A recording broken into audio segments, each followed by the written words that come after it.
The Mongolian culture is the most wonderful culture in the whole world. The people are so giving. It's a very giving culture. People will easily give and easily take.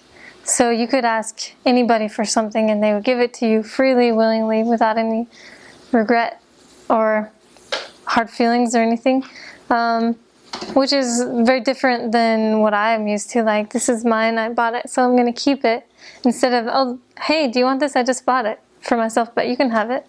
So it's a very giving culture. They're also very proud of their country. I thought Americans were really proud of their country, but compared to Mongolians, Mongolians are super proud of their country. They talk about themselves like Mongolians do this and Mongolians do this. They say the word like Mongolians, like talking about them like themselves. It's funny. They're very, very proud to be Mongolian. They're very proud of the ways they do things. There's a lot of cultural things that you'll learn when you go there. Maybe you'll learn them the hard way, maybe you'll learn them at the MTC, but just a few of them are things like when you never put books on the floor because the floor is dirty. The floor is the dirtiest thing in the world. So if you hit somebody's foot with your foot, then you've just gotten their foot dirty and you need to shake their hand as an apology. You do that everywhere, even on the bus, a crowded bus. You hit people's feet all the time and you just have to shake their hand. Some people won't do that, but it's good to do it. So the floor is dirty.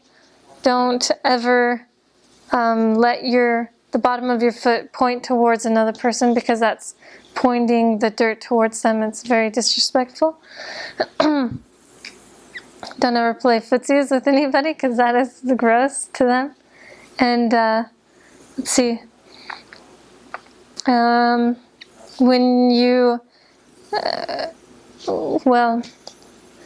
there's if you hand, this is a good one to know, don't ever do this. If you hand people things in between your two fingers, like some money or something, that's like the F word to them. It's very, it's extremely offensive. Don't ever do it. And now when people hand me money like that, I kind of have to, it's okay. They're not flipping me off. It's okay.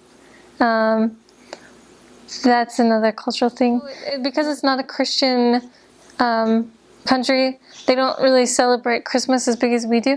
They'll celebrate New Year's at January 1st and with like a Christmas tree and Santa Claus, but they don't celebrate on the 25th like we do. They don't really understand anything about Christmas like Christ, that direction. They will celebrate New Year's as Christmas, but their big celebrations are called Sagansar, which is, it's like their New Year, the ancient New Year, or the Chinese New Year as we call it over here. That's around at the end of January or the beginning of February. And it lasts 3 days. And it is basically where people will make the traditional dumplings with meat inside of them. Make a ton of them, sometimes 1,000 for a family. And then they just invite people over. You wear a traditional Mongolian outfit, a costume, and then you greet people, which is, there's a special way of greeting people. You will say a phrase in Mongolian, which means like, are you resting well? In Mongolian it's Amr Bano, and then the person will respond Amr Bano to you, and then you'll kiss each other on the cheek like this as a greeting, just for all people in the house that you enter. And then you'll eat their food, you'll talk. They pass around some tobacco that you sniff. Missionaries can like hold it and like pretend to sniff it and pass it around. They also have like big drinks of alcohol that they pass around. And with that you can flick it like this at the 3 corners of the world or something like that and pass it around, and that's perfectly acceptable to them. And then you just eat a lot of food, have a good time, and then you're out of there to the next house. And so people will do this a lot with relatives, and it's a great celebration. We normally didn't do any teaching on these days. as missionaries, we just greeted a lot of members, our investigators, and less active people. We just went over to their houses and had a really good time with them. And then, so that's 3 days of that. And then the second biggest holiday is in July. It's 5 days. It became 5 days this year. It used to be 3, now it's 5. And that is called Nadam, and it's their independence holiday.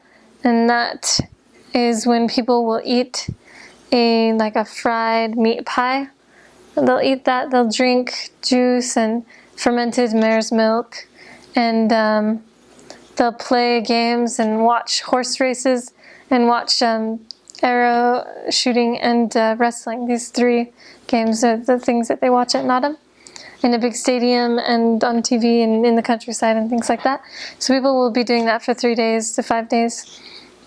Nobody works on these days. It's hard to find missionary work, but you just, again, meet with the members and have a good time with them. And those are the 2 big holidays of Mongolia that are unique to Mongolia.